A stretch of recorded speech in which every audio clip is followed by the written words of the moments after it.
नमस्कार मित्रांनो, मी नितीन फाकटकर सर, संस्थापक अध्यक्ष फाकटकर सरांची नापासांची शाळा. आज आपल्या सर्वांचे रोटरीच्या ग्रेट बेटच्या कार्यक्रमामध्ये मी सहर्ष स्वागत करत आहे. आज आपले प्रमुख पाहुणे आहेत शैलेशबाई शहा. भाईंबद्दल सांगायचे म्हटले तर कापड व्यावसायिक, प्रिंटिंग प्रेस ते पुणे जिल्ह्यातील एक प्रसिद्ध बांधकाम व्यावसायिक. असा थक्क करणारा त्यांचा प्रवास. शैक्षणिक सामाजिक क्षेत्रात नेहमीच अग्रेसर असणारे बाई खरोखर या मावळ तालुक्याचे एक चमकणारा हिरा म्हटलं तर वावगे ठरणार नाही. तळेगाव दाभाडे गाव ते तळेगाव दाभाडे शहर या विकास पर्वाचा इतिहास जर लिहायचा झाला तर नम्रता ग्रुपचे नाव सुवर्ण अक्षराने लिहिले जाईल. कारण खऱ्या अर्थाने पुणे मुंबईचे नागरिक तळेगाव दाभाडेला आकर्षित झाले व स्थायिक झाले ते इकडचा सुंदर निसर्गमय वातावरण व त्यात नम्रता ग्रुपचे सुंदर असे प्रोजेक्ट्स. तर चला या प्रसिद्ध बांधकाम व्यावसायिकाचा जीवन प्रवास थेट आपण जाणून घेऊया. भाई, तुमचे सहर्ष स्वागत. नमस्कार. भाई, खऱ्या अर्थाने आज तळेगावच्या मुख्य बाजारपेठेतले आज तुमचे सर्वच मित्रमंडळी हा इंटरव्ह्यू नक्की पाहत असतील. तर चला आपण जुन्या आठवणींना उजाळा देऊया बाई. तर तुम्हाला पहिला प्रश्न, तुमचे बालपण, कुटुंब, शिक्षण याविषयी सर्वांनाच जाणून घ्यायला आवडेल. खूप खूप धन्यवाद. मी रोटरी क्लब तळेगावचे मनापासून आभार मानतो. आत्तापर्यंत मी अनेक ठिकाणी कार्यक्रम अटेंड केलेले आहे, पण लाईव्ह असं फेसबुकमध्ये बोलण्यातला हा प्रसंग केवळ नितीन सर तुम्ही ही संधी मला दिली त्याबद्दल मी आपला मनापासून आभार व्यक्त करतो. माझं बालपण खरोखर ह्या इंटरव्ह्यूच्या निमित्ताने माझं बालपण मला समोर आता दिसतंय. एक छोटीशी बाजारपेठ, त्या बाजारपेठेत माझ्या वडिलांचं कापडाचं दुकान, शेजारी बालाजी मंदिर, जैन मंदिर. छोट्याशा बाजारपेठेत अनेक छोटे छोटे व्यापारी, कापडाचं, किराणा असे व्यापारी काम करत असताना माझे वडील, माझे चुलते चंदूशेठ, माझे आणखीन एक चुलते माणकाशेठ, असं 3 भावांनी मिळून चालू केलेलं माझ्या आजोबांच्या नावाने मेसर्स हिरालाल रणछोडदास शहा ह्या नावाचं कापडाचं दुकान. आणि त्या कापडाच्या दुकानात माझा त्या दुकानातल्या एका खोलीमध्ये 1957 साली माझा जन्म झाला. मला आठवतं आहे माझं घर, माझी आई शेणानी फरशी नव्हती आणि त्याला काय म्हणतात सारवणं म्हणतात ना, तशा सगळ्या खोल्यांमध्ये ती सारवत सारवत सारवत आमच्या त्या घरात आम्ही राहायचं. मला अजूनही माझं ते बालपण मला आठवतं आहे. नितीन, ते बालपणसुद्धा एक खूप मजेशीर होतं आणि त्यात इतके अनुभव मला मिळत गेले. माझं शिक्षणसुद्धा तिथेच मारुती मंदिर चौकात दगडी बिल्डिंग होती, जीवन शिक्षण मंदिर, तिथे माझं प्राथमिक शिक्षण झालं. म्हणजे आता बाई थोडंसं इंटरप्ट करतो, म्हणजे आता जी चौकातली थोर समाजसेवक नथुराव बेगडे पाटील शाळा, म्हणजे ती तुमची शाळा? हां, त्याच्या शेजारी आता जे जिम आणि बाकी जे मल्टी बिल्डिंग झालेली आहे नवीन, तिथे ती बिल्डिंग होती आणि अजूनही ती बिल्डिंगचं चित्र माझ्या म्हणजे ह्याच्यामध्ये मेमरीजमध्ये आहे. या निमित्ताने मी आपल्या सर्व प्रेक्षकांना सांगू इच्छितो की एका मराठी माध्यमाच्या गव्हर्नमेंट सरकारी शाळेमध्ये शिकणारा विद्यार्थी, बरेच जण आज त्या शाळेमध्ये शिकत असतील तर बऱ्याच जणांना हे वाटत असतं की माझ्या आई वडिलांनी मला मोठ्या मोठ्या शाळेमध्ये का टाकलं नाही. तर त्या विद्यार्थ्यांना आज आवर्जून सांगूशी वाटतं की बघा, हाच तो विद्यार्थी ज्यांनी त्याच प्राथमिक सरकारी शाळेमध्ये शिक्षण घेतलं आणि आज पुणे जिल्ह्यामध्ये एक यशस्वी झेप घेतली. तर मित्रांनो, हा इंटरव्ह्यू पुढे नक्की पाहत राहा, अजून खऱ्या अर्थाने तुम्हाला हा मोटिवेशन होणार आहे. त्यानंतर तळेगावमध्येच नुकतीच बालमोहनची रामभाऊ बोळेकर शाळा तळेगाव स्टेशनला सुरू झाली होती. मलाही असं वाटत होतं की मलाही तिथे ॲडमिशन मिळावं आणि त्यावेळेचे आमदार बाळासाहेब बारमुख यांच्या ओळखीने माझ्या वडिलांनी तिथे बाळासाहेब रेग्यांकडे शब्द टाकला आणि ॲडमिशन मला 9वीसाठी रामभाऊ बोळेकरमध्ये मिळालं. रामभाऊ बोळेकरचा अनुभव हा अतिशय एक वेगळा, म्हणजे जसं म्हणतात ना की गावातली मुलं आणि वसतिगृहातली मुलं, तर वसतिगृहातल्या मुलांचं एक स्पेशल तिथलं राहणं, थाटमाट, अख्ख्या महाराष्ट्रातून, वेगवेगळ्या जिल्ह्यातून, मुंबई पुण्यातून सगळे विद्यार्थी तिथे आले होते. माझे काही विद्यार्थी जे आत्ता खूप उच्च पदस्थ आहेत, काही विद्यार्थी मला आत्ताही मी त्यांच्या संपर्कात असतो. त्यापैकी आत्ता आपल्या राज्य सरकारमध्ये श्री जयंतजी पाटील साहेब आहेत, बाबासाहेब भोसलेंचे चिरंजीव राजन भोसले आहेत, मधुकरराव चौधरींचे चिरंजीव शिरीष चौधरी आहे, माझा खास जिवलग मित्र किरण पळळीकर तिथला आहे, विकास टोके आहे. असे अनेक मित्र मला त्या शाळेमध्ये भेटले, पाहिलं आणि अतिशय उच्च चांगली बिल्डिंग आणि त्या वातावरणामध्ये खरं आपण एका चांगल्या शाळेत आल्याचा एक आनंद मिळाला आणि खूप चांगले संस्कार बाळासाहेब रेगे आणि सर्व शिक्षकांकडनं मला मिळाले. मी थोडंसं तुम्हाला इंटरप्ट करतो. या माध्यमातून सर्व माझ्या प्रेक्षकांना विनंती आहे की खरोखर जी शाळा आपल्याला मोठी करते त्या शाळेला आज एवढे मोठे व्यावसायिक होऊन सुद्धा ते विसरले नाही. तर खऱ्या अर्थाने रामभाऊ परुळेकर मधनं म्हणजे आता बाईंनी आपल्या राज्याचे मंत्री जयंत पाटील साहेबांचं नाव घेतलं, त्याचबरोबर हा सुद्धा विद्यार्थी त्या शाळेतनं घडला जो आज पुणे जिल्ह्यामध्ये एवढा मोठा व्यावसायिक उद्योजक होऊ शकणार. तर खरोखर इथं रामभाऊ परुळेकरचं मी आभार व्यक्त करतो की त्यांनी खऱ्या अर्थाने एवढे चांगल्या दर्जाचे विद्यार्थी आज आम्हाला या मावळच्या मातीला लाभले. त्या शाळेचं मी धन्यवाद देऊ इच्छितो.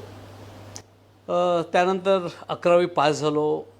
शिक्षणात मी खूप असा हुशार चमकणारा विद्यार्थी नसल्यामुळे बरेच शिक्षकांना माझं नाव जे लक्षात राहिलं ना ते मी थोडासा खट्याळ होतो, थोड्याशा खोड्या काढायचो आणि त्याच्यामुळे शिक्षकांच्या मी लक्षात राहिलो.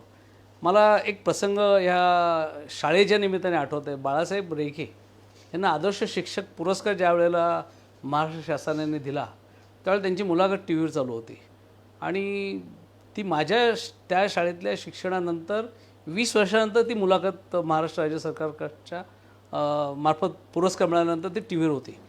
त्यात त्यांनी विचारले की तुमच्या शाळेतले काही विद्यार्थ्यांची नावं आठवतात का. त्यावेळेला त्यांनी माझं नाव घेतलं.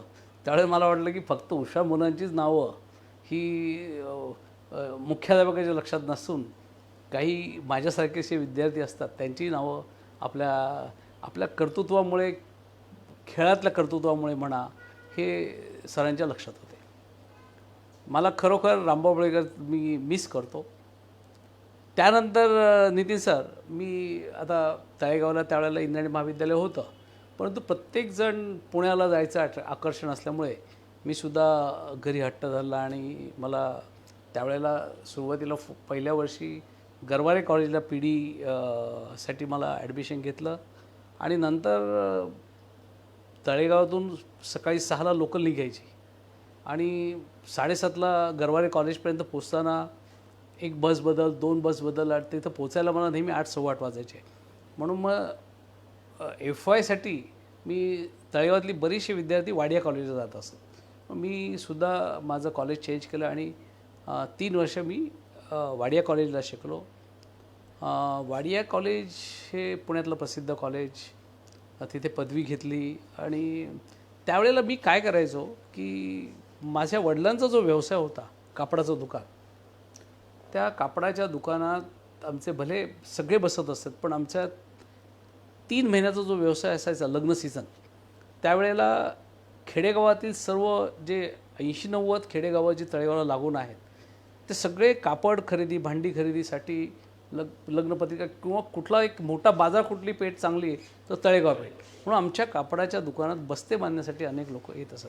त्यामुळे आमच्या घरात दुकानांमध्ये आम्हाला दुकानात कंपल्सरी बसायला लागायचं आणि आम्ही तिथे त्यामुळे बेसिक जे व्यवसायाचं जे शिक्षण आहे ना आम्हाला लहानपणापासूनच, मी 8वी-9वी असल्यापासून माझ्या दुकानात बसायचो.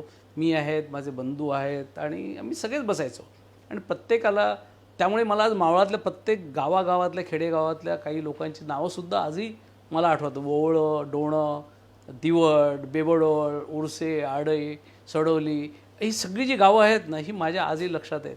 आणि त्यामुळे बेसिक जे एज्युकेशन लागतं ना, शिक्षणाबरोबर व्यवसाय हा कधी कुठे शिकला तर मला त्या माझ्या दुकानातून मला शिकायला, अर्थाने बाळकडून तुम्हाला तुमच्या दुकानातून. Yes, so great. भाई, पुढचा प्रश्न. आजच्या तरुण पिढीला चकचकीत ग्लॅमरस हिट होणारे फक्त चित्रपट दिसतात, पण तो चित्रपट तयार करण्यासाठी लागणारी मेहनत, जिद्द, डेडिकेशन, फोकस, त्याग या गोष्टी दिसत नाही. आज तरुणांना त्याचप्रमाणे शैलेश भाईंच्या आयुष्यात चकचकीत ग्लॅमरस चित्रपट दिसतो, पण त्यामागची त्यांनी व्यवसायासाठी घेतलेली मेहनत असेल ही मात्र जाणून घ्यायला पाहिजे. तर भाई, तुमच्या व्यवसायाची सुरुवात झाली कशी? कारण मी असं जाणू नये की तुम्ही युअर अ ग्रॅज्युएट झाल्यानंतर त्यावेळेस अशी क्रेज होती की बाबा आपण नोकरी करावी, एक आई वडिलांचा पण हट्ट असायचा. पण तुम्ही ग्रॅज्युएट आणि विशेषतः कॉमर्स ग्रॅज्युएट असून सुद्धा तुम्ही व्यवसायाकडे कसे वळाले? आमचं 3 चुलते आणि दीपक भाई सगळेच दुकानात बसायचे. मी ग्रॅज्युएट झाल्यानंतर मी आणखीन एक जर त्या दुकानात बसलो तर त्या छोट्याशा उत्पन्नामध्ये 3 घरं चालवणं हे अशक्य होतं. माझे वडील हे सोशल राजकीय क्षेत्रामध्ये अग्रेसर होते, काम खूप चांगलं करत होते आणि त्यांचा स्वभाव एवढा चांगला होता की त्यामुळे प्रत्येकजण म्हणजे तिथे येत असत, राजकीय क्षेत्रातले असेल, सामाजिक क्षेत्रातले असेल. त्यामध्ये मला प्रामुख्यानं नाव घ्यायला असं वाटतं माननीय माजी आमदार कृष्णाजी भेगडे साहेब, पत्तू दाभाडे मास्तर साहेब, शंकरराव भाऊबंदे साहेब, आणि हे सगळे यायचे बसायचे. आणि बाजारपेठेतले देवेंद्र पारेख आहेत, हे सगळे यायचे, थांबायचे, बसायचे. आणि वडिलांच्या ओळखी भरपूर होत्या. आणि त्यामुळे असं वाटलं की त्यांनी कृष्णावांना सांगितलं की दीपकला, शैलेशला तुम्ही नोकरीसाठी काही जर मदत केली तर खूप चांगलं होईल. मग मला कापडात दुकानात बसायला मिळणं नाही मला लक्षात आलं. आणि मग मी माझ्या मित्रांमध्ये चर्चा करत असत की आता मला नोकरीला काय केलं पाहिजे. तर मला कोणीतरी सांगितलं, म्हणजे तुम्ही ईगलला जा ना. म्हटले माझी ओळख आहे. मी ईगलला होरा साहेबांना माझ्या मित्रांच्या वडिलांनी फोन केला. म्हटले कॅन्डिडेट पाठवतो, पण त्याचं काम तुम्ही केलंच पाहिजे. म्हणून मी ईगलला त्यावेळेला गेलो. सायकलीवर ग्रॅज्युएट झाल्यानंतर ईगल फ्लास्कमध्ये गेल्यानंतर माझी इंटरव्ह्यू घेतली त्यांनी. खूप मोठी अशी कंपनी, आतमध्ये एवढी सगळी लोकं पाहिल्यानंतर त्यांनी ज्या ओळखीने मी गेलो होतो त्यामुळे मला त्यांनी सांगितलं की अकाउंट्स असिस्टंट क्लार्क म्हणून तुम्हाला एक 3 महिने सुरुवातीला तुम्ही काम करा. तुम्हाला पटलं, आम्हाला पटलं तर मी तुम्हाला कंटिन्यू करू आणि ₹350 पगार तुम्हाला मिळेल. अशा 350 रुपये. तरुणांनी हे जरा आवर्जून ऐका की 350 रुपयाच्या भाईला ऑफर होती ईगल फ्लास्क या कंपनीमधनं. करेक्ट. आणि ही ज्यावेळेला कसं आहे, छोटं गाव आहे, त्यामुळे मित्र कंपनी खूप असतात. आणि शाळेतले बाकी सगळे मित्र हे चर्चा करत असताना प्रत्येक मित्राला वाटायचं की अरे बाबा शैलेश, तुमचा व्यवसाय असूनसुद्धा तुम्ही नोकरी करू नये, तुम्ही एखादा व्यवसाय करावा. पण व्यवसाय काय करावा हा सुद्धा काही, म्हणजे व्यवसाय असं प्रत्येकाला, मलासुद्धा सांगावं असं वाटतं की प्रत्येकाने व्यवसाय करावा. व्यवसाय सुरू करणं हे काही आणि यशस्वी करणं हे काही सोपं नसतं. पण जी मित्र कंपनी ज्याच्याकडे चांगली असेल, मित्र ही ॲसेट आहे तुम्हाला सांगतो. मित्र जर चांगले असतील, त्यांनी मला सांगितलं की शैलेश, मी तुला कॉन्फिडन्स देतो की तू प्रिंटिंग प्रेस टाक. मशिनरी कुठे मिळते, मॅन पॉवर कुठे मिळते आणि त्याला बिझनेस कसा करायचा ह्याचं संपूर्ण मार्गदर्शन मला त्यांनी केलं. तो प्रिंटिंग प्रेसमध्ये कामाला होता माझा मित्र.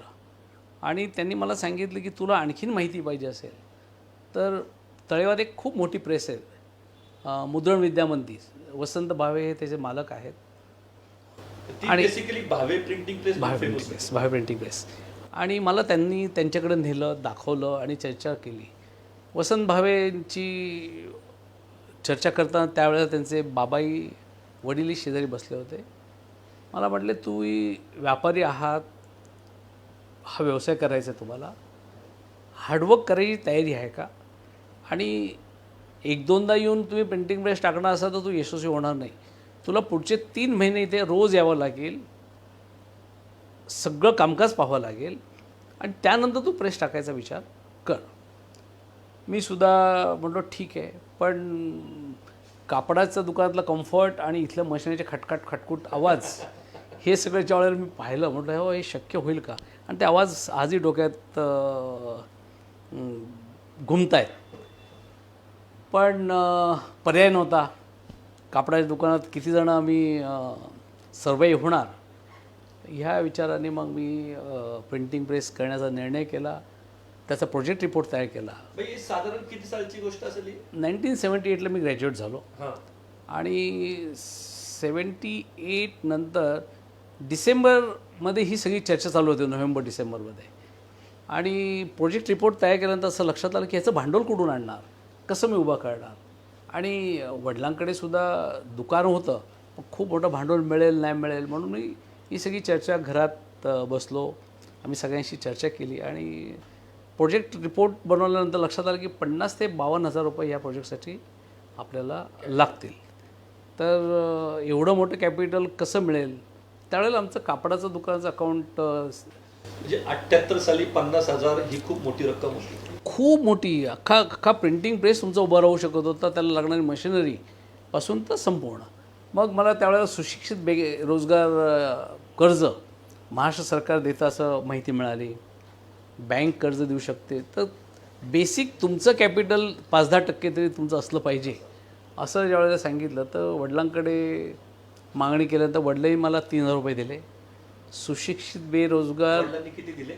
3,000 रुपये दिले आणि सुशिक्षित बेरोजगार म्हणून मला 9,000 रुपयाचं कर्ज मिळालं. असे 12,000 रुपये माझ्याकडे झाले आणि सांगली बँकेने मला 40,000 रुपयाचं कर्ज दिलं. थोडंसं इंटरप्ट करतो भाई, पुन्हा एकदा सांगा, सुशिक्षित बेरोजगार म्हणून तुम्हाला किती कर्ज मिळालं? 9,000 रुपये. ह्या मागे मला 9,000 सांगायचे नाहीयेत, प्रामुख्याने मला शब्द सांगायचे की सुशिक्षित बेरोजगार. मित्रांनो, आज पुणे जिल्ह्यातील एक यशस्वी व्यावसायिक हा कधी काळी सुशिक्षित बेरोजगार होता हे सांगायचं तात्पर्य असं, आजची ही जी मुलाखत आहे ही तुमच्यासाठी एक मोटिवेशनल झाली पाहिजे. म्हणजे बरेच जण सुशिक्षित बेरोजगार असतील, पण मित्रांनो तुमची स्वप्न सोडू नका. आज खऱ्या अर्थाने बाईंचा जर तुम्ही आदर्श ठेवला तर मला वाटतं येणाऱ्या काळामध्ये तुम्हाला सुद्धा सुवर्ण दिवस येतील. आणि भाईंचं मागाचं वाक्य एक प्रामुख्याने लक्षात ठेवा की मित्र तुमची ऍसेट असतात. म्हणजे इंटरव्ह्यू मधनं आपण काहीतरी घेतलं पाहिजे मित्रांनो, तर हे वाक्य माझ्या सुद्धा आयुष्यभर स्मरणात राहील की खऱ्या अर्थाने मित्र हे तुमचे ऍसेट असतात. भाई सॉरी फॉर द इंटरप्शन, पुढे जाऊया आपण. प्रिंटिंग प्रेस मशिनरी आली, प्रिंट प्रेस चालू झाला, बिझनेस मिळत गेला आणि मला यश निश्चितच मिळत गेलं. पण यश मिळवण्यासाठी मला लक्षात आलं की मी माझं प्रिंटिंग प्रेस सकाळी 8 वाजता मी प्रेसवर असायचो. माझा स्टाफ 7:30ला प्रेसमध्ये येऊन साफसफाई करून 8 वाजता माझं काम प्रेसचं चालू करायचं. आणि पहिले 2-3 महिने मला लग्नपत्रिका वगैरेचा बिझनेस मिळाला, पण लक्षात आलं की त्यानंतर काय बिझनेस मिळेल. तर त्यावेळेला तळेगावातले इतर प्रेस कुठून बिझनेस मिळवतात हा सगळा अभ्यास केला तर लक्षात आलं की चिंचवड पिंपरी आपल्या जवळ आहे, देवरोड कॅन्टोन्मेंट जवळ आहे. ह्याकडे जर आपण गेलो, तिथले जर टेंडर्स भरले आणि ऑर्डर्स घेतल्या तर आपल्याला उरलेली जे 9 महिन्याचा बिझनेस आवश्यक असतो तो निश्चित मिळेल.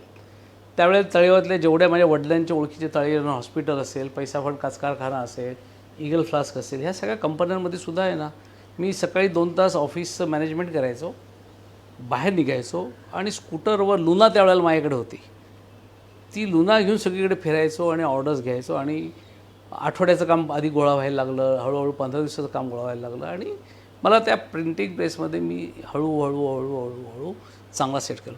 पण तुम्हाला सांगतो की ह्या काम करत असताना वसंत भावे आणि त्यांच्या फॅमिली, वसुधा भावे वहिनीसुद्धा, यांनी इतकी मदत केली की तुम्हाला सांगू का की कुठलाही बिझनेसमॅन आपलं ज्ञान दुसऱ्याला देण्याने आपलं काही नुकसान होत नाही या भावनेतून त्यांनी मला मदत केली. तेच आम्ही आत्ता करतो की मला कन्स्ट्रक्शनचं नॉलेज आहे, पण माझ्याकडे कोणी आलं तर मी त्याला ते माझं नॉलेज देण्याला मला खूप आवडतं. का देण्याने आपलंसुद्धा नॉलेज वाढत असतं. तर तो अनुभव मला तिथं आल्यानंतर आणि थोडंसं मी सेट झालो. नितीन, मला सांगायला तुम्हाला म्हणजे आजही असं भरून येतं की मी ज्या दुकानात माझा कापडाचा व्यवसाय होता, जिथे आम्ही राहत होतो, ते घरसुद्धा आहे ना भाड्याचं होतं. आणि विष्णुबाई शहा, दिलीप विष्णुबाई शहा हे त्यांचे मालक होते. 50 रुपये भाडं होतं. दिलीपबाई पण रोज संध्याकाळी आम्ही त्या ओट्यावर बसायचो गप्पा मारत. त्यावेळेला माझ्या प्रिंटिंग प्रेसचं उद्घाटन, माझा प्रेस काय यशस्वी झालं नितीन, त्याच्यासमोरचं मला जे काही मी ज्यांना खूप मानतो, 1 मार्च 1979 रोजी माननीय माझे आमदार श्री कृष्णाजी भेगडे साहेब यांनी माझ्या प्रेसचं उद्घाटन केलं. किती सालची गोष्ट आहे? 1 मार्च 1979 आणि त्यांनी उद्घाटन केल्यापासून त्यांचे आशीर्वाद आणि त्यांचा सपोर्ट जिथे जिथे जाईल तिथे माझ्याबरोबर कृष्णराव आहेत हे फिलिंग्स मला असायचे. आणि त्यामुळे मला त्यांच्या नावाचं छोट्या गावातला एक प्रेसवाल्याची बातमीसुद्धा एक ठिकाणी आल्यामुळे मला अनेक ठिकाणी चांगला सपोर्ट मिळत जायचा. खऱ्या अर्थाने तुम्ही त्यांना गुरुस्थानी मानता. आजही मी ते गुरु आहेत. मला या माध्यमातून सर्व प्रेक्षकांना सांगायचं वाटते की आज मलाही सुद्धा एवढं बरं वाटतं की भाईंचं हे ऐकताना आणि भाईला प्रश्न विचारताना भाई जुन्या आठवणीत जाताना भाई आज खऱ्या अर्थाने इमोशनल झाल्यासारखे मला वाटतं. ते हा जीवन प्रवास जो खऱ्या अर्थाने बालपणापासून खडतर जगत असतो आणि एक आज एवढ्या मोठ्या पदावरती पोहोचतो, पण जुने दिवस आज ज्यावेळेस तो पुन्हा ते आठवतो त्यावेळेस खऱ्या अर्थाने इमोशनल होतो. भाई असाच आपला प्रवास चालू राहून द्या. पण मला आज बरं वाटलं बाई की खऱ्या अर्थाने आज रोटरी क्लबच्या माध्यमातून तुम्हाला तुमच्या पुन्हा जुन्या आठवणींना उजाळा मिळतोय. बाई पुढच्या प्रश्नाकडे जाऊया आपण. येस बाई, आता तुमचा प्रिंटिंग प्रेसचा बिझनेस चालू होता, पारंपरिक घरच्यांचा कापडाचा व्यवसाय चालू होता. याच्यानंतर तुम्ही कन्स्ट्रक्शन बिझनेस मध्ये कसे आलात किंवा ही आयडिया तुम्हाला कशी मिळाली हे खऱ्या अर्थाने आज मला वाटतं तरुणांना ऐकायला, कारण that was your turning point. Yes, माझं स्वतःचं घर झालं, खरेदी केलं 1982 साली. आणि बिझनेस प्रिंटिंग प्रेसचा मला खूप चांगला मिळत गेला. मला त्यावेळेला eagle fast company, Spaco, Bajaj tempo, Advani Oerlikon, JNCI अशा सगळ्या कंपन्यांची कामं खूप चांगल्या पद्धतीने मला मिळायची. आणि बिझनेस वाढत गेलं म्हणजे थोडंसं स्थैर्य येत गेलं, पैसे जमा बँकेत यायला लागले आणि थोडंसं माझं सोशल जे काम होतं माझे वडील समाजकारणात होते, राजकारणात होते आणि त्या सगळ्या ह्याच्यातून असं लक्षात आलं की त्यावेळेला वडिलांचं कार्य लायन्स क्लबमध्ये वडील मेंबर होते. मी सुद्धा सोशलमध्ये यावं म्हणून मला त्यांनी लिओ क्लबमध्ये 1978 त्यावेळेला मला लिओ क्लबमध्ये स्थापन करण्यासाठी सांगितलं आणि अनेक तरुण विद्यार्थी एकत्र येऊन आम्ही लिओ क्लबची स्थापना केली. चार्टर प्रेसिडेंट म्हणून मला सोशलमध्ये एक माझं नाव तळेगावमध्ये सगळीकडे पसरलं. ह्या सोशल कामाचा फायदा असा झाला की मी जिथे जाईल तिथे माझं नाव माहीत असायचं. माझ्या वडिलांचं गुडविल मला खूप कामी आलं. आणि प्रिंटिंग प्रेस यशस्वी होत गेल्यानंतर असं लक्षात आलं की आपण आणखीनही काही व्यवसायात करू शकतो का. त्यावेळेला माझे बाजारपेठेतले अनेक मित्र आहेत, प्रकाश ओसवाल आहे, इंदरशेठ ओसवाल आहेत. ते इंदरशेठ मला म्हणाले की शैलेशभाई, मला किराणा व्यापार त्यांचा खूप मोठा व्यापार होता. त्यामुळे शैलेशभाई आजूबाजूला पोल्ट्री फार्म्स खूप आहेत आणि त्यांना मका, ज्वारी असे खूप पोल्ट्री फीड मोठे मोठे ट्रकचे सप्लाय बाहेरचे पुण्यातले इथले लोक करतात. इंदरी लिओ लायन्स नंतर जॉईन झाले होते. मग मी इंदरशेठला म्हणालो की चला आपण दोघे मिळून काही करू शकू का.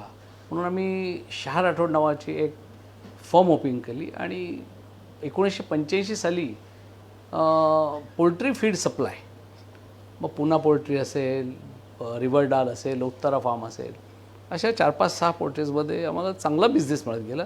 आणि ओळख असल्यामुळे आणि बिझनेसमधले सचोटी असल्यामुळे आम्हाला बिझनेस ॲटोमॅटिक आमच्या गुडविल मुळे बिझनेस वाढत गेला. आणि वाढता वाढता असं लक्षात आलं की आपण डायव्हर्सिफायसुद्धा करू शकतो. कापडातून प्रिंटिंग प्रेस, प्रिंटिंग प्रेसमधून ट्रेडिंग, पोल्ट्री फीड, की ज्याचं मला ABCD मला मक्कासुद्धा विकताना कळला की हा मका म्हणतात. खऱ्या अर्थाने तुम्ही मावळाचे अंबानी म्हणायला हरकत नाही. एका बिझनेसमधनं दुसऱ्या बिझनेसमध्ये, दुसऱ्या बिझनेसमधनं तिसऱ्या बिझनेसमध्ये.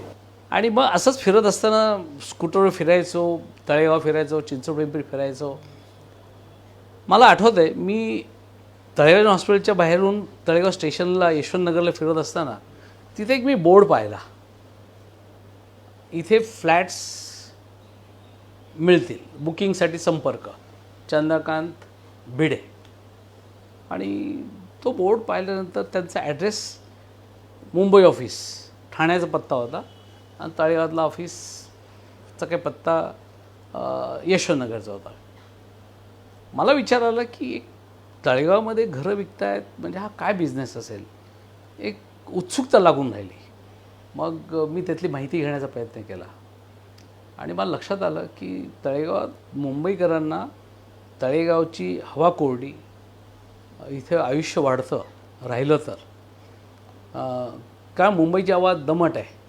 TB आणि बाकीचे पेशंट्स यांना तळेगावात राहिलं तर ॲटोमॅटिक केवळ क्लायमेटमुळे इथे बरे होऊ शकतात. दुसरी गोष्ट, तळेगाव हे सांस्कृतिक शहर म्हणून सुद्धा त्यावेळेला लोकांना पसंतीला येत होतं. आणि पुण्या मुंबई हायवे आणि रेल्वे स्टेशन लागून असल्यामुळे भिडे साहेब खूप चांगला बिझनेस करतात असं मला लक्षात आलं. मग हा बिझनेस कन्स्ट्रक्शनचा कसा करायचा ह्याची बेसिक माहिती गोळा करण्याचा मी प्रयत्न केला. मला लक्षात आलं की याच्यासाठी एक आर्किटेक्ट आवश्यक असतो, एक कॉन्ट्रॅक्ट आवश्यक असतो आणि ह्याला विक्री करण्यासाठीचं सेल्स टेक्निक आवश्यक असतं. मी त्यावेळेला आमचेच लायन्स क्लबचे 2 सदस्य होते, एक शरद मोहिते आणि दुसरे गोरखभाऊ काळोखे. दोघांशी चर्चा केली आणि हे कसं करू शकतो ते म्हणले. त्यांनी मला गाईड केलं की अरे म्हणले करू शकतो. आणि आमचा गुर्जर काठेवाडी समाज होता, ते सगळीकडे कॉन्ट्रॅक्टर म्हणून तेच लोक काम करतात असं मला ते माहिती असल्यामुळे त्यांची मदत मला मिळू शकेल हा मला कॉन्फिडन्स आला. आणि मग प्लॉट कसे खरेदी करायचे, जागा कशी मिळवायची हा एक महत्त्वाचा प्रश्न. मग त्यावेळेला तानाजीराव थिटे आणि बाळासाहेब जाधव हे प्लॉटचं डील करतात असं मला माहिती मिळाली. त्यांना भेटलो. त्यांनी मला पहिला प्लॉट 1987 साली दिला. तो प्लॉट मी आणि इंदर शेठ आम्ही भागीदारीत खरेदी केला. 87ला पहिला प्लॉट खरेदी केला 5000 फुटाचा. पहिला तो मस्करनीस कॉलनी तळेगावला. ते आता जे माझं घर आहे ना त्याच्यासमोर आता ते अन्नपूर्णा हॉटेल, दाहण्यांचं हॉटेल आहे, ती जी बिल्डिंग आहे मनोज मेहतानी बांधली. तो प्लॉट मी 1987ला पहिला प्लॉट परचेस केला. आणि मला ते प्लॉट तो पहिला प्लॉट असल्यामुळे तसाच ठेवायचा असा निर्णय झाला. आणि मला लक्षात आलं की अरे प्लॉट मिळवणंही सोपं आहे, कन्स्ट्रक्शन करणंही सोपं आहे. मग दुसरा प्लॉट घे आणि मग त्याच्यावर पहिला प्रोजेक्ट आम्ही चालू करायचं ठरवलं. प्लॅन केला, सँक्शन केलं आर्किटेक्टनी, पण कस्टमर मिळवायचा कसा हा एक खूप महत्त्वाचा प्रश्न होता. कापडाच्या दुकानात अनेक कस्टमर येत असतात. प्रत्येकाला मी सांगायचं होतं आम्ही घरं बांधायचा उद्योग सुरू केलेला आहे. त्यावेळेला आमच्या दुकानात नीलकंठ अय्यर आणि त्यांची फॅमिली बसलेली होती. त्यालाही सांगितलं की तुम्ही घर घेऊ शकता. तो हसला, कारण मी नोकरी करतो आहे, कसं घर घ्यायचं. पण तुम्हाला मी सांगतो की त्यांना कन्व्हिन्स केलं, कसं कर्ज मिळू शकेल हे सगळं त्यांना पटवलं. नंतर त्यांना लक्षात आलं की तेही घर घेऊ शकतात. असा ज्यावेळेला कॉन्फिडन्स आला, ते जिथे नोकरी करत होतं ते कावले साहेबांना सुद्धा मी जाऊन कन्व्हिन्स केलं की तुम्ही जर त्यांना मदत अशी केली तर त्याचा तुमच्या एका कार्य करणाऱ्या PAचं एक चांगलं घर होऊ शकेल. आणि मला पहिला कस्टमर नीलकंठ अय्यर आणि त्याच्याच एक महिन्यानंतर दुसरे कस्टमर नंदकुमार शिरोडकर मिळाले. माझा कॉन्फिडन्स वाढला. पहिली स्कीम फक्त 4 रो हाऊसची होती आणि नंतर तळेगावमध्ये जो प्लॉट मला मिळेल प्रत्येक ठिकाणी भिडेसाहेब 3 मजल्याच्या बिल्डिंग बांधायच्या. पण मला लक्षात आलं की मला मोहिते आणि काळोखे साहेबांनी सांगितलं की शैलेश, तळेगाव आणि यातला कामगार आहे ना त्याला जर तुम्ही बैठी घरं दिली, रो हाऊस टाईप काही जर दिलं तर तुला खूप बायस मिळू शकतील. आणि तेच मी केलं. आणि मी मग प्रत्येक ठिकाणी जिथे मला 5-5, 10-10 गुंठ्याचे प्लॉट मिळत गेले, मी प्लॉट खरेदी करत गेलो आणि त्याच्यावर स्कीम केले आणि ते यशस्वी करत गेलो. खऱ्या अर्थाने एखादा माणूस यशस्वी व्हायची अनेक कारणं असतात की आज जो माणूस आपल्या पहिल्या कस्टमरची नावं आज एवढ्या वर्षानंतर सुद्धा, म्हणजे मला वाटतं की त्यांनी शिरोडकर सर असतील किंवा निळकंठ सर असतील, अय्यर सर यांची नाव आज आवर्जून घेतली. म्हणजे खऱ्या अर्थाने आज बघा यशस्वी माणूस किती जमिनीवर आहे हे आज तरुण पिढीने नक्की आपलं न्यायतनं हा पॉइंट आणि ही क्वालिटी लक्षात ठेवली पाहिजे. भाई, तुम्ही आता बऱ्याचशा गोष्टी मी ऑब्झर्व होतो, मी सांगत होते की मी हा अभ्यास करायचो, मग ही मार्केटिंग किंवा मग बँकेशी टायअप.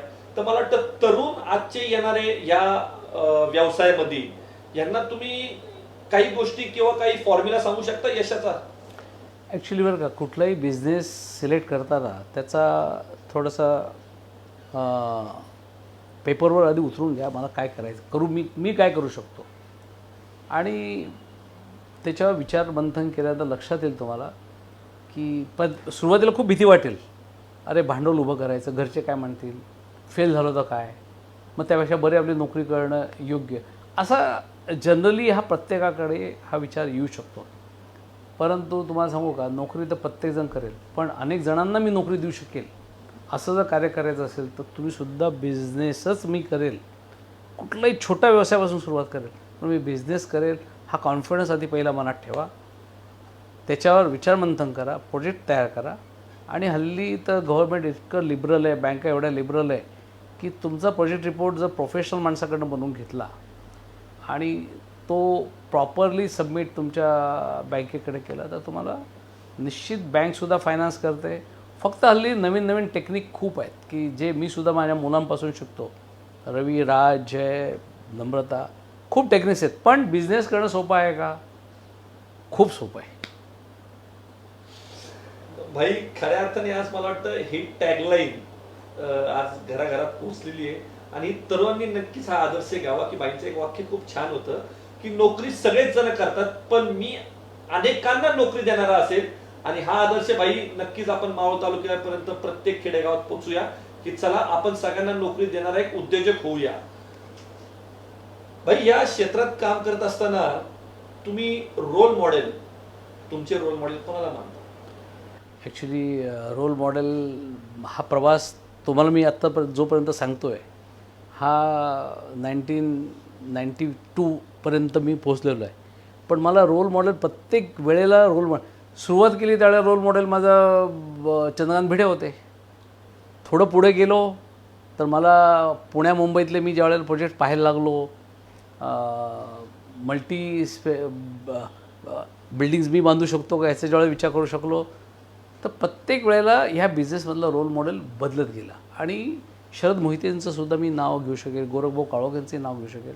खरोखर माझ्याचबरोबर त्यावेळेला गोरख काळोखे साहेबसुद्धा स्वतःचे हाऊसेस बांधण्याचा व्यवसाय करत होते. हे सगळे रोल मॉडेल प्रत्येक क्षणी प्रत्येक वर्षामध्ये तुमचे रोल मॉडेल हे बदलत असतात. असं मी का सांगतो की एक माणूस रोल मॉडेल म्हणून नाही आहे. तुम्ही आज रोटरी क्लबला तुम्ही रोल मॉडेल म्हणून एक तुम्ही हा इंटरव्ह्यू घेण्याचा कार्यक्रम तुम्ही ॲक्टिव्हिटी प्रोजेक्ट चालू केला. आम्ही सुद्धा गेले अनेक वर्ष लायन्समध्ये काम करतो, पण तो असं कधी आम्हाला सुचलं नाही.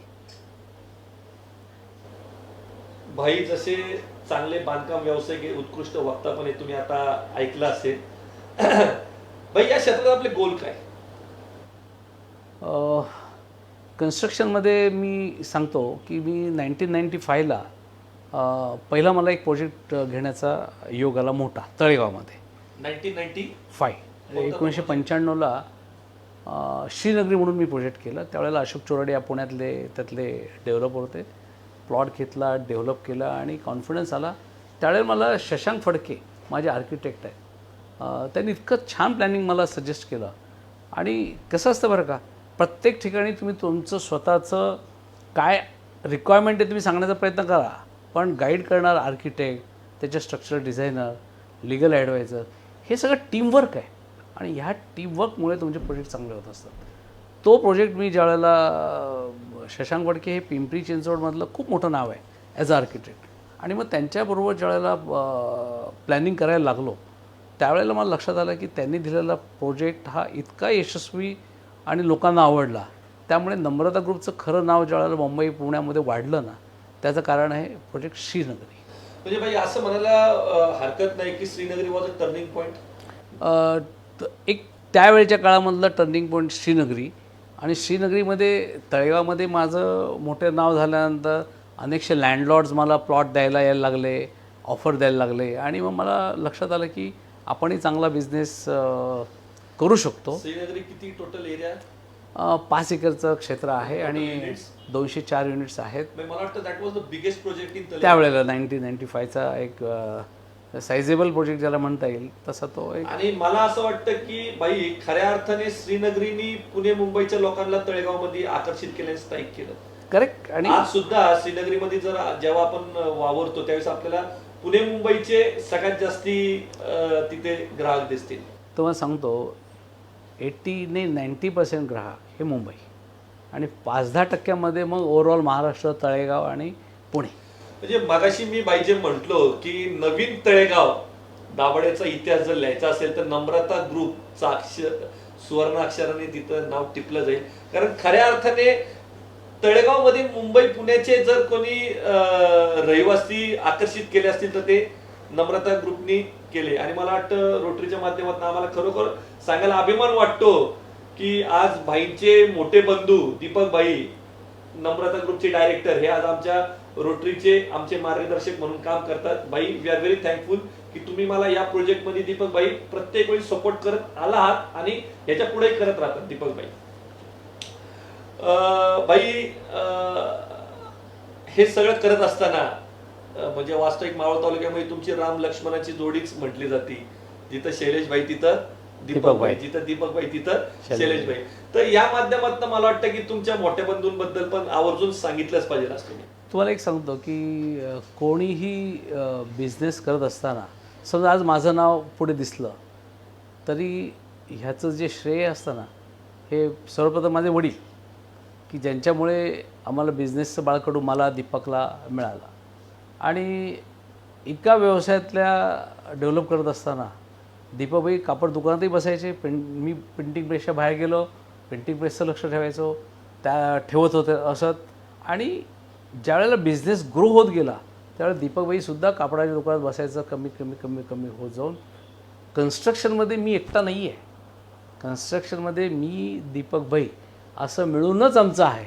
आम्हाला तुम्ही म्हणाले नम्रता नाव तुम्ही कधी, माझं लग्न 1986ला झाल्यानंतर मला मुलगी 1986ला तिचा जन्म झाला. आणि नाव काय द्यावं तर त्यावेळेला असं आमच्या सगळ्यांचे स्वभाव, माझ्या वडिलांचाही स्वभाव एकदम शांत, मनमिळावू.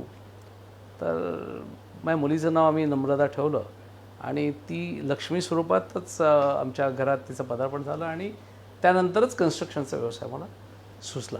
दीपकबाईंचं स्थान खूप मोठं आहे. याचं कारण आहे प्रत्येक माझ्या विचाराला एक मला आशीर्वाद देणे, पुश करणे आणि भिऊ नको, मी तुझ्या पाठीशी आहे, हा एक जो विश्वास असतो ना.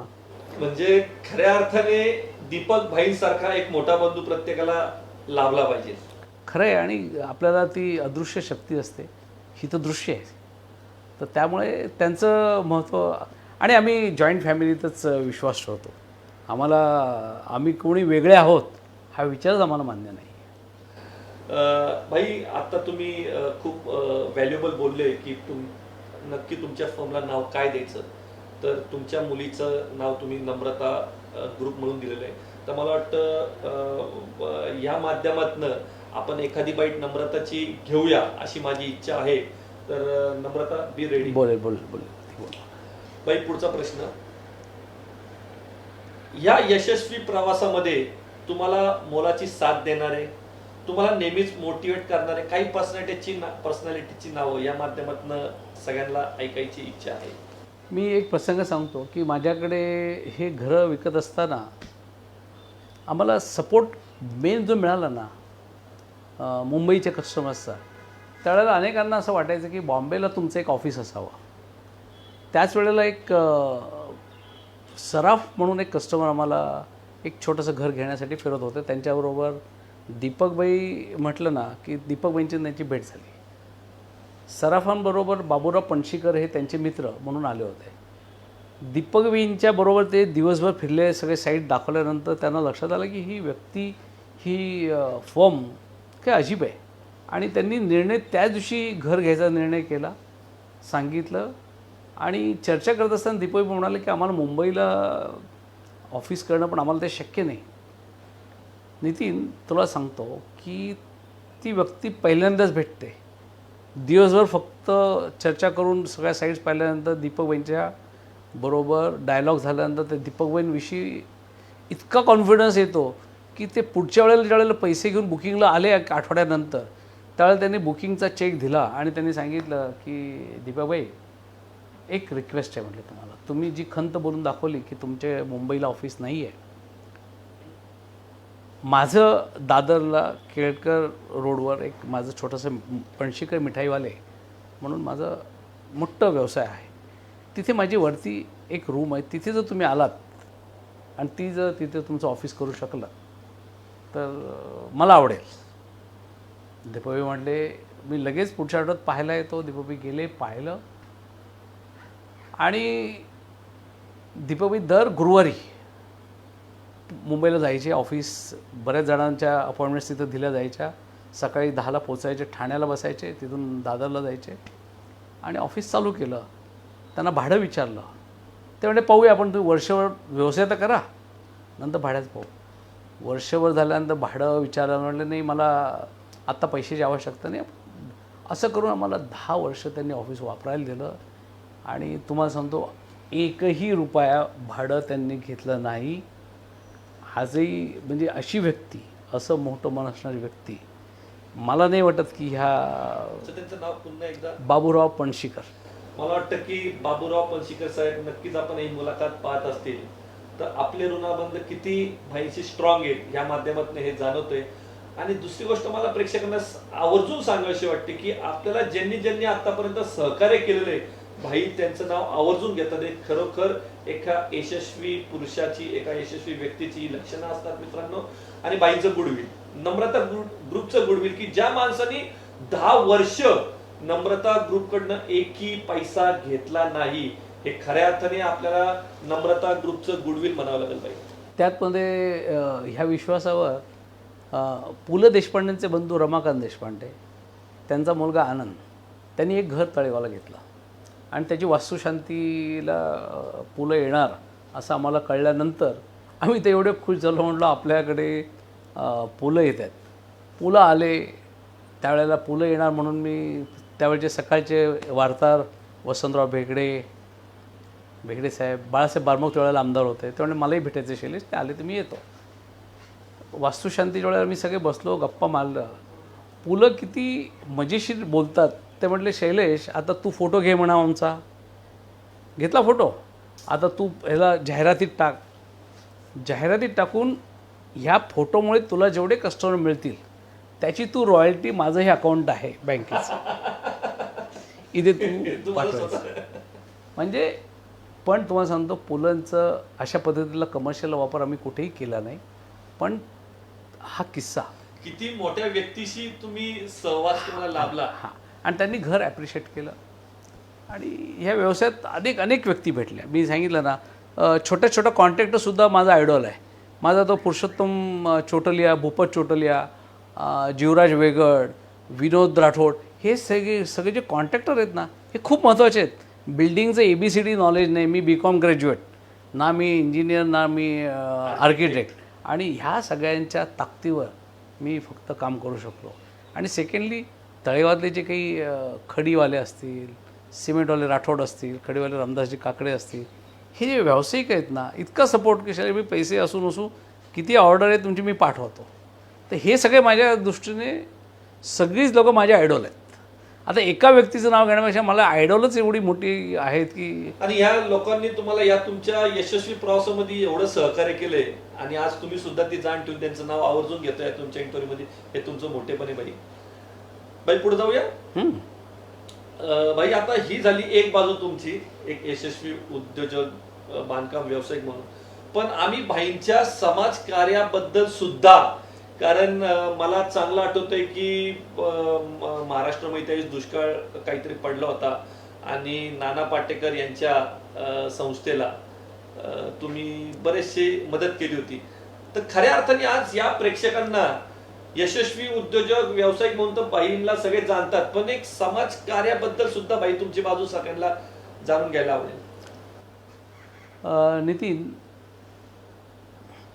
लायन्स क्लब हे असं एक प्लॅटफॉर्म आहे की ज्या प्लॅटफॉर्मच्या माध्यमातून सेवा कार्य करण्याची एक प्रेरणा मिळते तुम्हाला.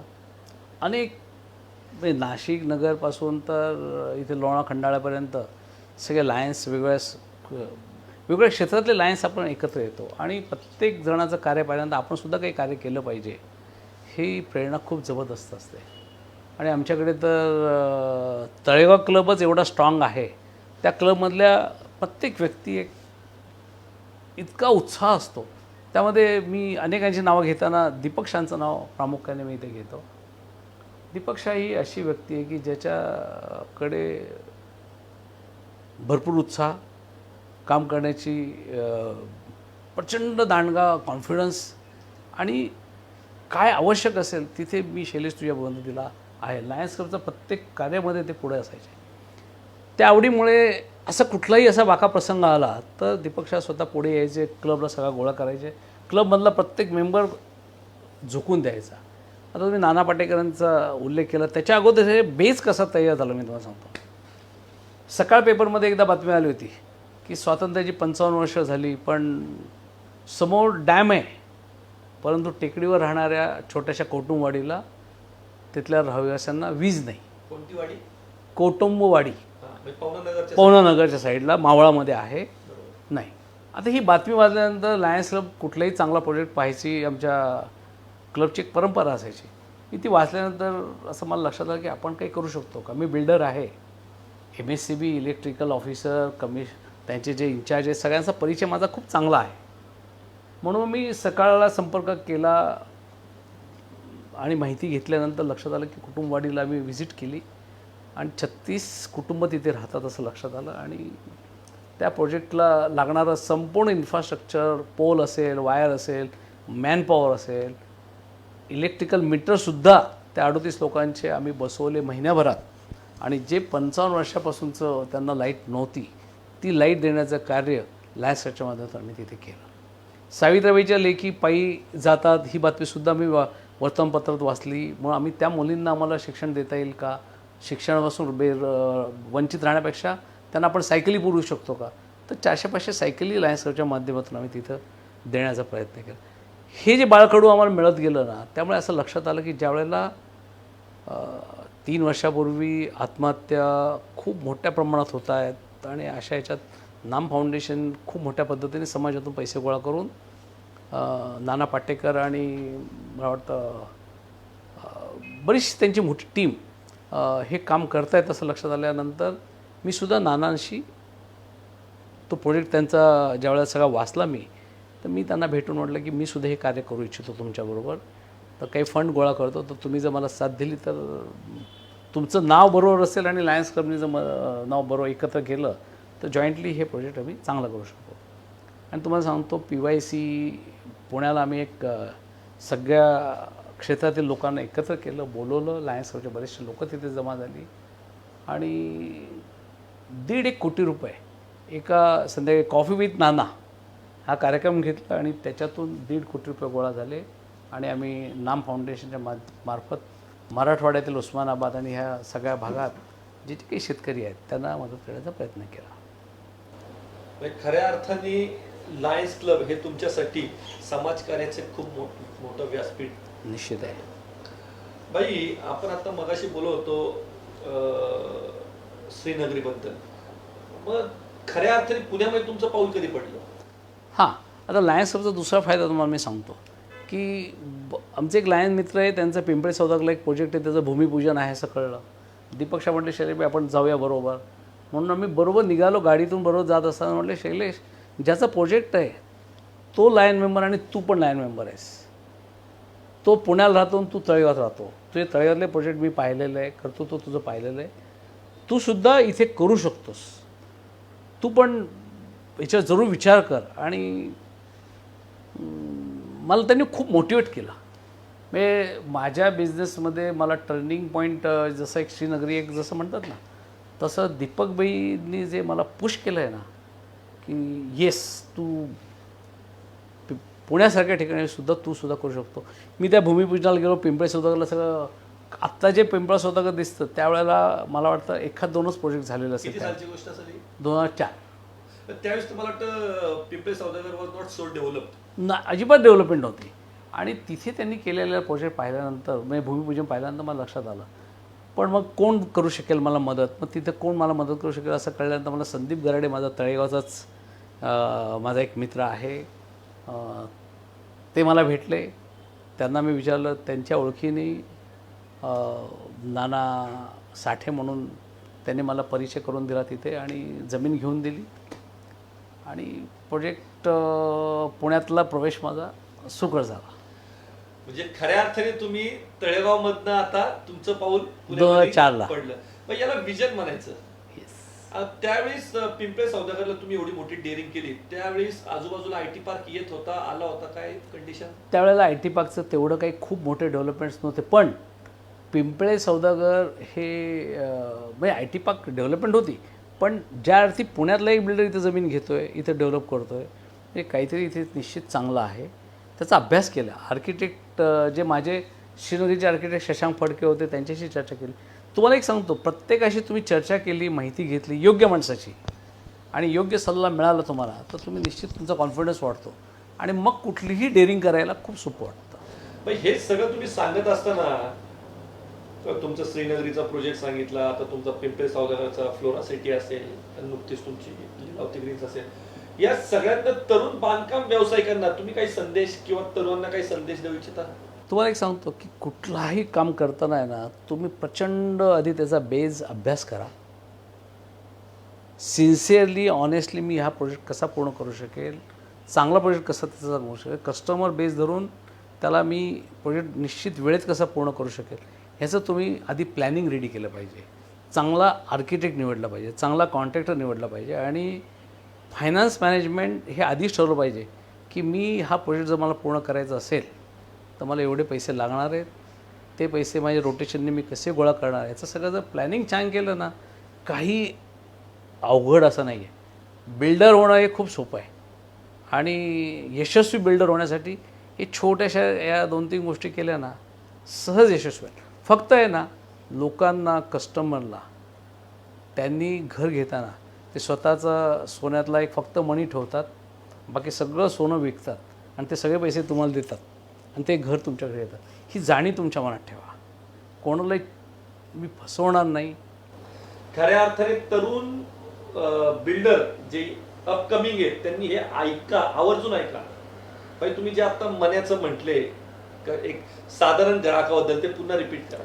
ते कसं असतं, तुम्हाला एक सांगतो की एक घर घेताना 20 लाखाचं घर, 15 लाखाचं घर, त्यात 15% 20% रक्कम 2-2.5 लाख रुपयेसुद्धा त्या फॅमिलीकडे नसतं सुरुवातीला. ते 10-20% उरलेले पैसे देतं, बँक देतं, कर्ज देणाऱ्या संस्थासुद्धा फायनान्शियल खूप आहेत, पण हे बेसिक अमाऊंट जमा करणं हे सुद्धा खूप असतं. आणि ते पैसे गोळा करताना त्याचे मिस्टर, ते त्याच्या मिसेसकडे असलेले दागिने, तीसुद्धा म्हणते माझं सगळं दागिने, पण माझं स्वतःचं घर होतं आहे ना, मी भाड्याने राहण्यापेक्षा मग ती फक्त आहे ना मंगळसूत्रातलं फक्त मणी ठेवते एक छोटासा, सगळं सोनं आपल्या नवऱ्याकडे देते, ते विकून ते 10-15% रक्कम बिल्डरला आणून देतात.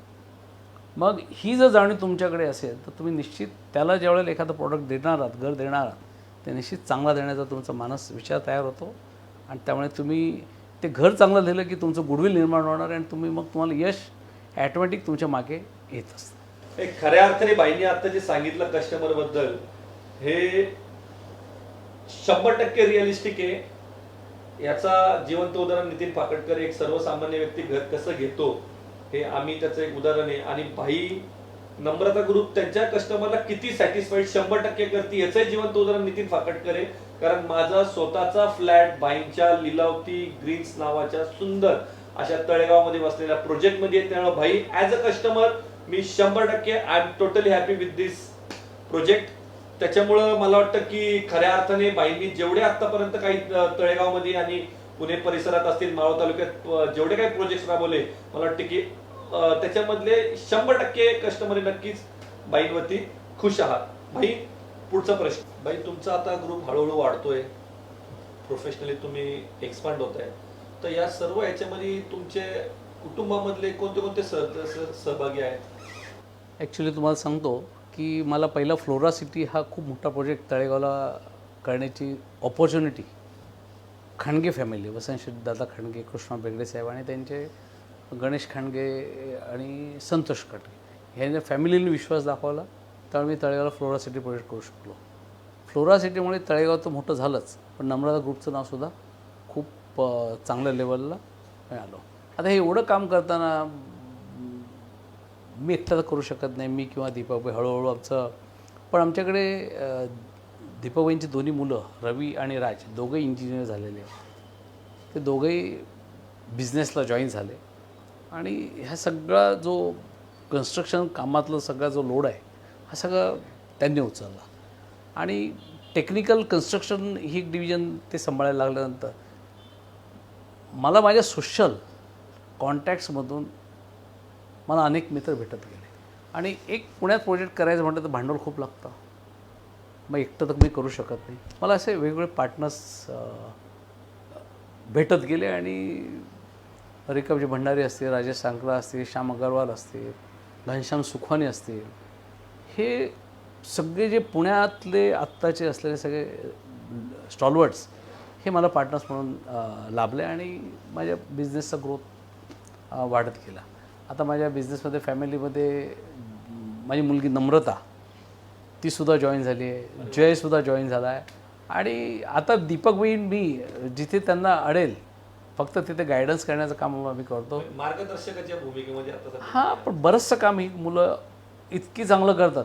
म्हणजे आम्ही जर तुम्हाला सांगू का की आमचं काम पाहिलं आणि आता 22 मजली सगळे आम्ही बाणेर, ताथोडे, पिंपळे सौदागर, रहाटणी इतकी घरं बांधतो आहे की आम्हाला अभिमान वाटतो. म्हणजे मुलांचं काम आपल्यापेक्षा चांगलं पाहिल्यानंतर खूप आपल्याला अभिमान वाटतो ना, तसं माझ्या फॅमिलीचा आणि माझे पार्टनर्स या सगळ्याचा खूप अभिमान आहे. बाई, थोडासा रोखोक विषय. तुमचे काका हे तळेगाव नगरपालिकेचे नगराध्यक्ष होते, चंदू शेठ. हो, चंदू शेठ, बरोबर. माझे म्हणजे राजकारणाचा वारसा घरीच होता. हो. मग या सगळ्या परिस्थितीमध्ये तुम्हाला राजकारणाचे आकर्षण वाटले नाही का? खूप. राजकारण छोट्या गावात प्रत्येकाला राजकारणात यावंसं वाटतं, त्यावेळी मलासुद्धा यावंसं वाटलं होतं. पण नियतीला ते मंजूर थोडं नव्हतं. मला माझे वडील शिक्षण मंडळ सदस्य होते म्हणून मला वाटतं तुम्ही सुद्धा हां, नंतर मला शिक्षण मंडळात काम करण्याची संधी मिळाली आणि नंतर लक्षात आलं की बिझनेस आणि राजकारणात ह्याच्यात काय केलं पाहिजे. तुम्ही मागच्या मुलाखतीत रामदासजींना सुद्धा हा प्रश्न विचारला होता. रामदासजींनी सुद्धा राजकारणात पेक्षा व्यवसायात उडी मारली आणि तसंच माझ्या बाबतीत झालं. मी राजकारणात अयशस्वी ठरलो असं मी म्हणेल आणि मी बिझनेसमध्ये राजकारणात यशस्वी न झाल्यामुळे बिझनेसमध्ये यशस्वी होऊ शकलो. तुम्ही खूप छान बोलले की नियतीलाच मला वाटतं की हे मान्य अमान्य होतं. मान्य होतं. पण खऱ्या अर्थाने बाई आज मला वाटतं की राजकारणापेक्षा तुम्ही व्यवसायाकडे वळल्यामुळं आज खऱ्या अर्थाने तुम्ही एक यंग पोरांसाठी आयडल होऊ शकले आणि आज त्याच्यामुळं मला वाटतं की तुमच्याकडनं खूप काही यंग पोरं येणाऱ्या या उद्योजकामध्ये शिकतात. ते बाई, पुढचा प्रश्न, शैक्षणिक क्षेत्रामधील आपला अनुभव कसा? कारण आज तुम्ही कांतीलाल शहा हे तुमचं स्वतःचं इंग्लिश मिडियम स्कूल आहे, खूप चांगल्या प्रकारे तुम्ही आज ते यशस्वीपणे चालवताय. इंद्रायणी महाविद्यालय असेल, ह्या सगळ्या क्षेत्रामध्ये काम करत असताना तुमचा अनुभव कसा आहे? 1999 साली माझ्या वडिलांना 81 वर्ष पूर्णाचं सहस्त्र चंद्रदर्शन कार्यक्रम आयोजित केला होता. बेगडे साहेब प्रमुख होते. त्यांनी भाषणामध्ये म्हणाले की शैलेश, तळेगावने तुला खूप दिलेलं आहे, वडिलांचं चिरस्मृती राहावी म्हणून इंद्रायणी महाविद्यालयाच्या कॅम्पसमध्ये तुम्ही एक इंग्लिश माध्यमाची शाळा बांधून द्यावी. ताबडतोब आम्ही सगळ्या फॅमिलीने ॲक्सेप्ट केलं आणि 1999ला आम्ही ती शाळा बांधायचा निर्णय केला. वर्षभर शाळा बांधून त्या शाळेचं कामकाज पाहायचं सुद्धा जबाबदारी इंद्रायणी विद्यामंदिर संस्थेचे त्यावेळेचे सर्व संचालक केशवराव वाडेकर साहेब असतील, मुकुंद शेठ कळदे असतील, बेगडे साहेब असतील, सगळ्यांनी जबाबदारी मला दिली आणि आज मला अभिमान वाटतो की तळेगावसारख्या ठिकाणी 1100 विद्यार्थी, खूप चांगली शाळा. पण ह्याचं श्रेय हे माझ्यापेक्षासुद्धा माझ्या ह्या जे शिक्षक आहेत ना, स्टाफ आहे ना, म्हणजे तुम्हाला सांगू का की एक लेडी किती स्वतःचं संपूर्ण फॅमिलीपेक्षासुद्धा जास्ती प्रेम शिक्षणासाठी, शाळेसाठी देत असणारी ही माझी प्रत्येक टीचर आहे. इतक्या डिओटीज आहेत की म्हणजे त्यांना मी सॅल्यूट करतो आणि फ्री हँड आहे. मी शिक्षणात जसं मला कन्स्ट्रक्शनचं ABCD नाही, तर शिक्षणातलंही मला काही ABCD नाही, पण त्यांचं नॉलेज आहे, त्यांना मोटिवेट करण्याचं काम मी जरूर करतो. मला जिथे जिथे संधी मिळेल मी दर आठवड्यातून एकदा शाळेत जाण्याचा प्रयत्न करतो. माझ्या शाळेच्या ह्या प्रवासामध्ये माझे वडील बंधू, चुलत बंधू महेशभाई शहा, संजय साने, डॉक्टर किरण देशमुख यांचीसुद्धा खूप चांगली मदत होते. तसेच लीना कश्यप मॅडम ह्या व्हाईस चान्सलर होत्या टाटा एज्युकेशन बॉम्बेला. त्या फ्लोरा सिटीत राहायला आल्या. त्यांना मी शाळेत डायरेक्टर म्हणून त्यांना आमंत्रित केलं. आठवड्यातून 2 दिवस ते येतात आणि संपूर्ण एज्युकेशन साईड, अकॅडमिक साईड ते पाहतात. म्हणून शाळेवर काम करण्याचं मला भाग्य मिळालं आणि त्याचा मला अभिमानसुद्धा वाटतो. भाई, मला वाटतं की खरोखर आता 4 वेळी तुमच्यासाठी नक्कीच झाल्याच पाहिजे. आज एवढं सगळं ऐकलं, मी सुद्धा खूप इमोशनल झालो तुमचा जीवन प्रवास ऐकून. जिंदगी की असली उड़ान अभी बाकी है, जिंदगी की असली उड़ान अभी बाकी है, मंजिल के कहीं इम्तिहान अभी बाकी है, मंजिल के कहीं इम्तिहान अभी बाकी है. अभी तो नापी है मुट्ठी भर जमीन, अभी तो नापी है मुट्ठी भर जमीन हमने, अभी तो सारा आसमान बाकी है, अभी तो सारा आसमान बाकी है. तुमच्या नम्रता ग्रुप्सला भविष्यामध्ये संपूर्ण हे एवढं मोठं तुमचं ॲम्बिशियस असावं अशीच मी आई जगदंबेच्या चरणी प्रार्थना करतो. आणि तुमचा कन्क्लुडिंग रॅपिड राऊंड जो अतिशय मजेशीर असतो तो आपण चालू. त्या अगोदर फक्त एकच सांगू इच्छितो की तळेगावातले जेवढे संस्था आहेत, जसं इंद्रायणी कॉलेज विद्यामंदिर संस्था आहे, तसं तळेगाव हॉस्पिटल एक मोठं ट्रस्ट आहे ज्याच्या माध्यमातून मायमर मेडिकल कॉलेज उभं राहिलं आणि 7 एकरमध्ये तळेगाव हॉस्पिटल, जिथे नर्सिंग कॉलेज आणि आय हॉस्पिटल मी चालवतो. तिथेच त्यासुद्धा तिथे काम करण्याची संधी भेगडे साहेब, doctor Ashok Nikam sir, doctor Kadalaskar sir आणि माझे सहकारी डॉक्टर सत्यजित वाडोकर आहेत, चंद्रमान खळदे, गणेशजी खांडगे आहेत. आम्ही सगळेजण एकत्र म्हणून तिथे सगळे काम करतो. कॅन्सर हॉस्पिटल लवकरच तिथे आम्ही चालू करू, जे उपचार फक्त टाटा मुंबईला होतात त्याच धर्तीवर 30 कोटी रुपये खर्च करून तळेगाव हॉस्पिटलमध्येच कॅन्सर हॉस्पिटल नजीकच्या काळामध्ये आम्ही निश्चित तिथे उभं करू. मावळ तालुक्यातील जनतेने हे ऐकलं पाहिजे की एक यशस्वी उद्योजक, शिक्षण क्षेत्रात सुद्धा अग्रेसर असणारा, आज जनरल हॉस्पिटलच्या माध्यमातून सुद्धा एक खूप मोठं स्वप्न बघतोय की जे पेशंट्स इकडनं आज मुंबईमध्ये ज्यांना टाटा मेमोरियलला जावं लागतं, येणाऱ्या काळामध्ये त्यांचं स्वप्न आहे आरोग्यामध्ये सुद्धा भरीव काम करून आपल्या जनरल हॉस्पिटलमध्ये कॅन्सरचं एक वेगळं सेक्शन करतो, त्यांचं करण्याचा मानस आहे. तर भाई, खरंच तुमचं हे स्वप्न नक्कीच पुढं सफल व्हावं आणि तुमच्या या कार्यासाठी संपूर्ण मावळ तालुका वासियांच्या वतीने मी शुभेच्छा देतो. भाई, तर आपण रॅपिड राऊंड सुरू करूया. भाई, भारतातील 2 आदर्श व आवडते उद्योगपती. टाटा, रतन टाटा आणि नारायण मूर्ती. नारायण मूर्ती आणि रतन टाटा. भाई, तुमचे 2 ड्रीम कार्स. माझी पहिली फॅट होती. तर Fiat is my dream car आणि second is always Mercedes. Yes, Mercedes. And लक्षात ठेवा की एक उद्योगपती त्याची पहिली कार कधी विसरत नाही. बाईंनी सुद्धा त्यांची अजून फियाट कार विसरली नाहीये. बाई, तुमच्या 2 ड्रीम प्लेस की जिथं तुम्हाला तुमचा बंगला असावा. आता तुम्ही ऑलरेडी यू आर स्टेबल नाव, की तुमच्या भविष्यामध्ये तुम्हाला एक तुमचा बंगला या ड्रीम ठिकाणी असावा, अशा 2 जागा कोणत्या वाटतात? माझ्या दृष्टीने लोणावळ्याजवळ मळवली आहे, तिथे एक छोटंसं वास्तू असावी, शांत आहे, समोर लोगड विसापूर किल्ला आहे, अशा ठिकाणी असावं. आणि लोणा आणि तळेगाव जवळ आहे. मावळात जायची इच्छा आहे. मावळाने खूप दिलं आहे, खूप प्रेम दिलं आहे, गावाने खूप दिलं आहे. त्यामुळे गावात डोळसनाथाचं मंदिर बांधण्याचं सुद्धा काही कॉन्ट्रिब्युशन नम्रता ग्रुपतर्फे सुद्धा 50 लाख रुपयाची देणगीसुद्धा देण्याचं योग त्यामुळे आलेलं आहे. तेव्हा त्या मावळातच राहायची इच्छा आहे. भाई, खरोखर मला सुद्धा भरून आलं की एक तुम्ही आज एवढे पुणे जिल्ह्यातील यशस्वी उद्योजक अजून सुद्धा त्या मावळाच्या मातीशी तुमचं नातं किती घट्टपणे जुळलं गेलेलं आहे हे आज इकडनं दिसतं. की मी बाईंना विचारलं की बाई, तुम्ही आज कुठं तुमचं ड्रीम घर असावं. बाई म्हणू शकले असते मला स्वित्झर्लंड, पॅरिस, मला कुलू मनाली या ठिकाणी, पण बाईंनी सांगितलं मळवली. याला म्हणतात मातीतला माणूस. आणि खऱ्या अर्थाने हे मला वाटतं भाई मावळाचे संस्कार म्हणायला हरकत नाही. भाई तुम्ही अनेक प्रोजेक्ट केले मावळ तालुक्यामध्ये, तुमचे 2 आवडते प्रोजेक्ट तुमचे स्वतःचे? फ्लोरा सिटी, लीलावती ग्रीन्स आणि आता 7 प्लुमेरिया म्हणून माझं ताथोड्याला जो प्रोजेक्ट आहे तो प्रत्येक प्रोजेक्ट हा माझा ड्रीम प्रोजेक्ट आहे. पण हे जे प्रोजेक्ट आहेत ना, फ्लोरा सिटीने मला खूप असं नाव दिलेलं आहे. Yes. So flora city, Lilavati green सारखे भाईंचे ड्रीम प्रोजेक्ट्स आहे. भाई आम्ही ऐकले तुम्ही खवय्ये आहे खऱ्या अर्थाने, तर तुमच्या 2 फेवरेट डिशेस? मला पिठलं भाकर, वांगे भाजी आणि महाराष्ट्रीयन डिश महाराष्ट्र आवडते? आणि मिसळ. मिसळ मिसळ इज हे आपल्या गावची परंपरा.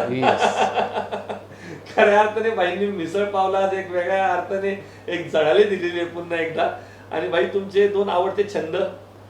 छंद मला खेळायला खूप आवडतं. मी बॅडमिंटन खेळायचं माझा त्यावेळेला लायन्स क्लबच्या ह्याच्यामध्ये खूप खेळत होतो. आणि आता फिटनेस, व्यायाम करणे आणि खेळ खेळणे ह्याच्यात मला, आणि मित्र जमवणे सगळ्यात मोठा छंद. मी पुण्यात येऊनही इतका सुखावलो त्याचं कारण मला डॉक्टर सतीश देसाई भेटले, वर्धमान जैन भेटले, भाऊसाहेब कासट भेटले, अशा असंख्य मित्र, जगदीश उणेजा भेटले, डॉक्टर बोरा भेटले. मी नावं किती जणांची घेऊ, दीपक भटेकराव घेऊ, म्हणजे एक नाव घेऊ का 10 नावं घेऊ, असंख्य नाव, असंख्य मित्र आणि मित्र जमवणे हा माझा मोठा छंद आहे. तर चला मित्रांनो, आपण हा त्यांचा थक्क करणारा एक बांधकाम व्यावसायिकाचा जीवन प्रवास, संघर्षमय जीवन प्रवास, यशस्वी जीवन प्रवास आपण सगळ्यांनी ऐकलाय. तर मला वाटतं तरुणांना माझं आव्हान आहे की फक्त हा जीवन प्रवास तुम्ही ऐकू नका, तर प्रॅक्टिकली येणाऱ्या काळामध्ये यांच्या माध्यमातून आपल्याला कशी मोठी स्वप्न बघता येईल आणि ती कशी साध्य करता येईल. खऱ्या अर्थाने रोटरी क्लबचा आमचा हा अर्थपूर्ण प्रोजेक्ट त्याच वेळी सक्सेसफुल होईल ज्यावेळेस ही मावळातली तरुण पोरं खऱ्या अर्थाने मोठी स्वप्न पाहतील. आणि भाई खऱ्या अर्थाने तुम्ही आज इथं तुमच्या बिझी शेड्यूल मधनं आमच्या रोटरी क्लबला वेळ दिला. मी रोटरी क्लबच्या माध्यमातून तुमचे पुन्हा एकदा आभार मानतो आणि थांबतो. जय हिंद, जय महाराष्ट्र. Thank you very much.